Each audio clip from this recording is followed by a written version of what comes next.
The following is a VSW podcast feature presentation. Viewer discretion is advised.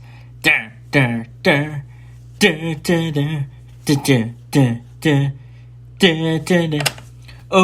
it's the Beantown Sports Wolfcast. Oh, disabled, take us home. Good afternoon, everybody, and welcome back to the Beantown Sports Wolfcast. As today we are going to recap the first half of the Red Sox thoughts as they just got through the Allstar game, which had not one, not two, not three, but five selections in the All-Star game. Two of those guys were in the starting lineup, including Bogaerts and Martinez. That is a great thing. It is great for the league. The Red Sox are in first place, which you love to see. Right behind them is the Rays, Blue Jays, and the fucking Yankees. And the Orioles aren't dead last, but they also got a great rivalry series on 4-day series right after the All-Star break with the Yankees. I will give my thoughts and tell you about what the VSW podcast is doing in the future after this.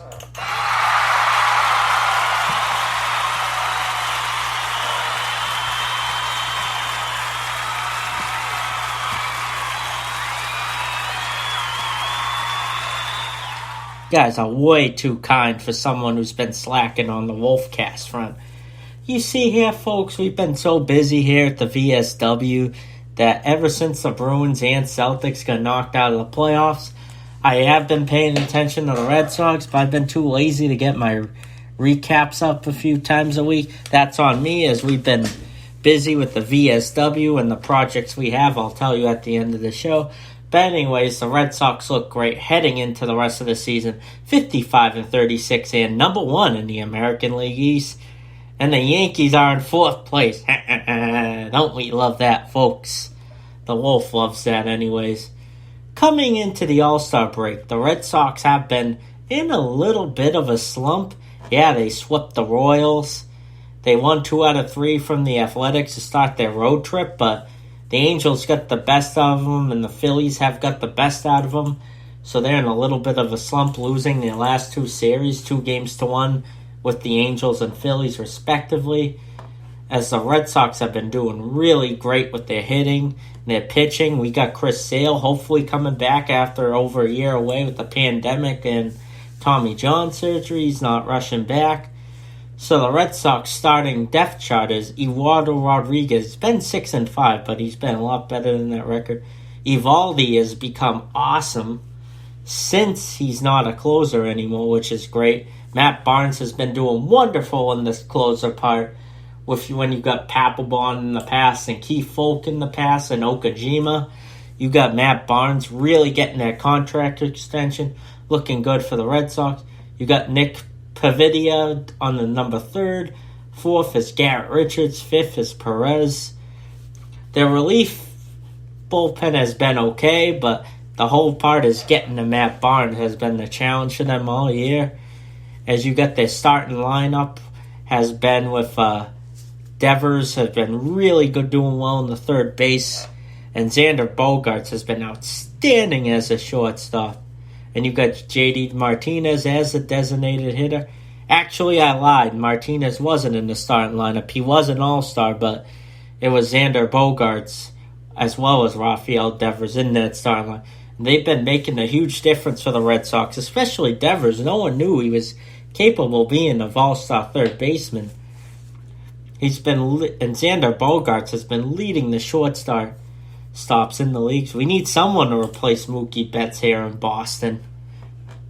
As you got Xander Bogaerts has a .282 batting average. You got 22 home runs with him, and he's second in RBIs with 72.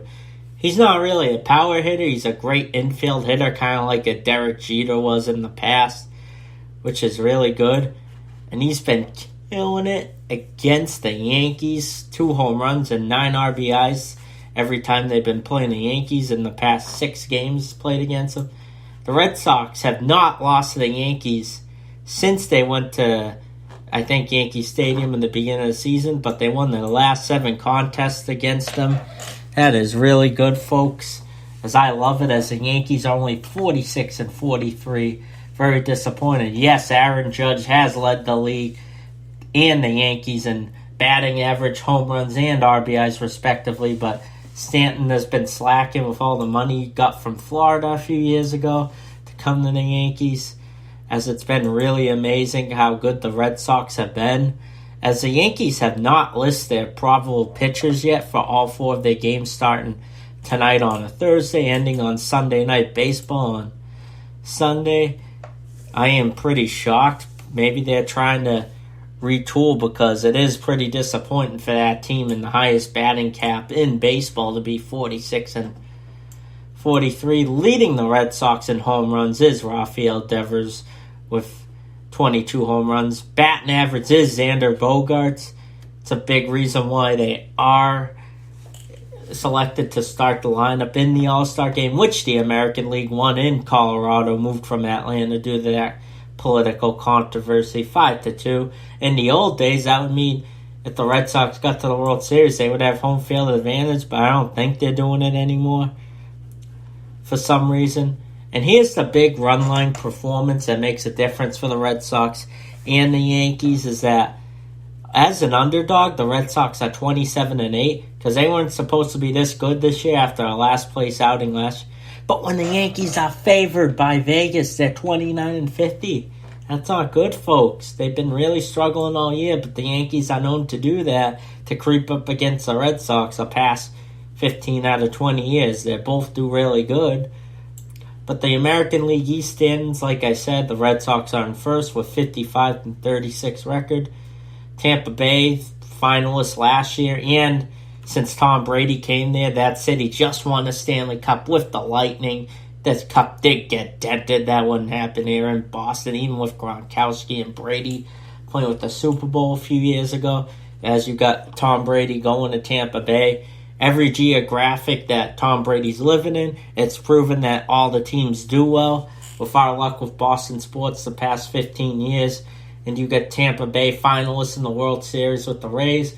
Buccaneers won a Super Bowl with Brady and Gronk, and Tampa Bay Lightning won 2 Stanley Cups in a row. As I wouldn't get too comfortable with the lead is what I'm trying to say, folks.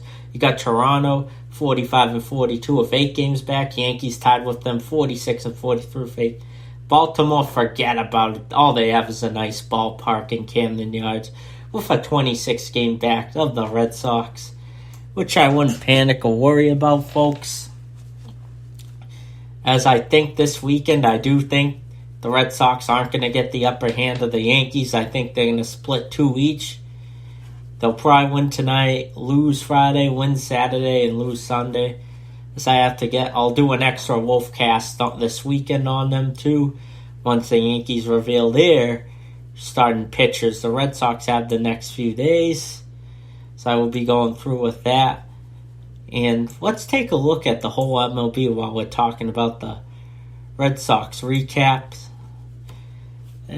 As the Dodgers are known to dominate the National League, but shockingly in the AL Central, it's the Chicago White Sox in first place over the Cleveland Indians, which is a pretty shocker to me. You got the Astros, still not surprised that they're in first place. The Astros been dominating for 5 years, whether they're caught cheating with Alex Cora or not.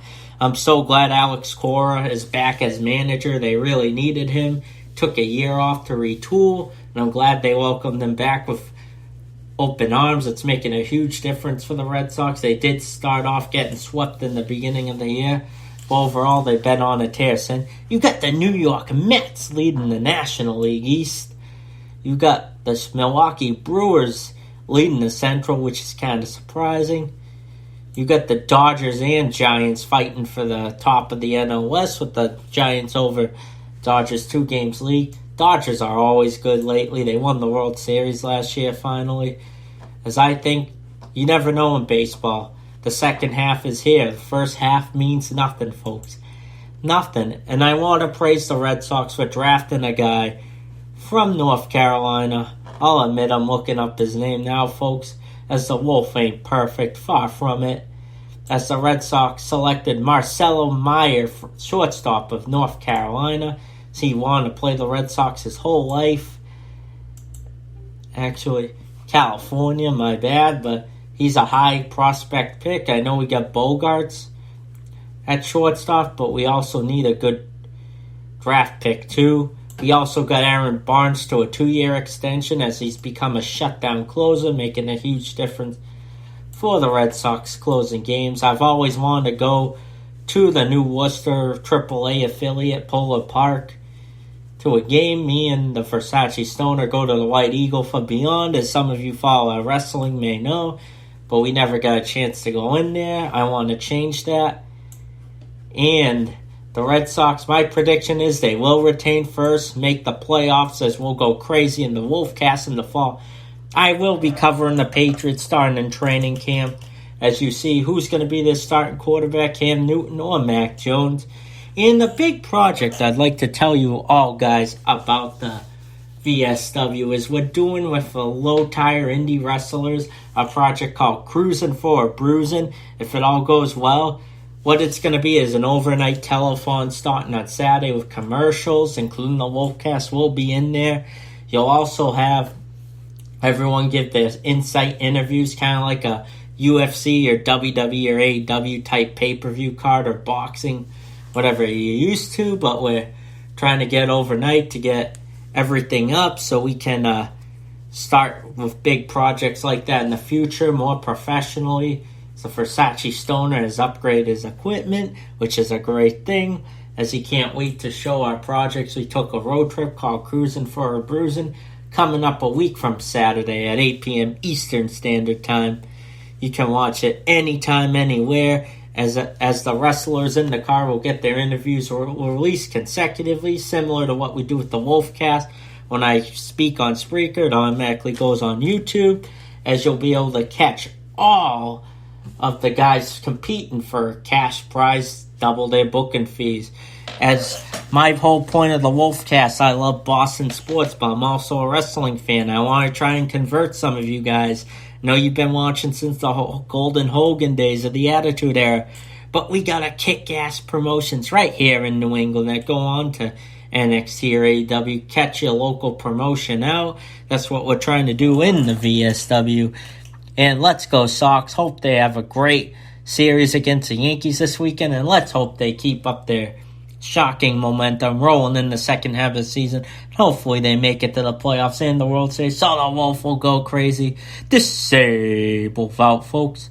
Thank you for watching this featured VSW podcast presentation. Like and subscribe to our YouTube page at the VSW Podcast. Thank you so much for subscribing and listening to the Beantown Sports Wolfcast, folks. Have a wonderful day. Hallelujah.